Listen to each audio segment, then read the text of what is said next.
यह उस समय की बात है जब रावण अपने सौतेले भाई कुबेर से सोने की लंका छीन चुका था और अपना स्वर्ण नगर बसा चुका था। इस समय रावण के मन में विचार आया कि वह स्वयं तो स्वर्ण नगरी में रह रहा है, जबकि उसके देवाधिदेव महाशिव कैलाश पर्वत पर कितनी असुविधाओं के बीच रहते हैं। यह विचार आते ही रावण अपने पुष्पक विमान में बैठकर कैलाश पर्वत पर पहुंचा। कैलाश पर्वत पर सबसे पहले रावण का सामना नदी से हुआ। नदी ने रावण से आने का प्रयोजन पूछा। रावण ने बताया कि वह भगवान शिव को अपने साथ लंका ले जाने के लिए आया है।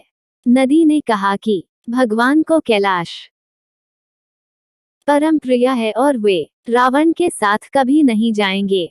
रावण ने कहा कि वह बलपूर्वक भगवान को कैलाश समेत उठाकर लंका ले जाएंगे। इसी बात पर नदी और रावण का युद्ध हो गया। नई दिल्ली। असुरराज रावण का समस्त जीवन चर्चाओं का केंद्र बना रहा।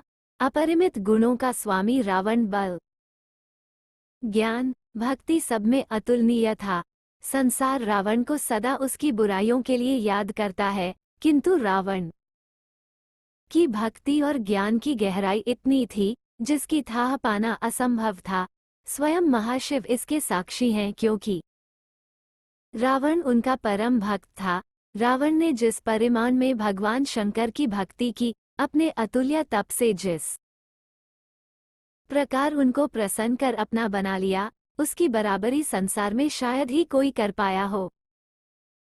इसी समय महाशिव ने अपने पैर का एक अंगूठा उठाकर कैलाश के धरातल पर रख दिया। केवल अंगूठे के स्पर्श मात्र से कैलाश वापस धरती में धंस गया और उसके साथ रावण के हाथ भी दब गए।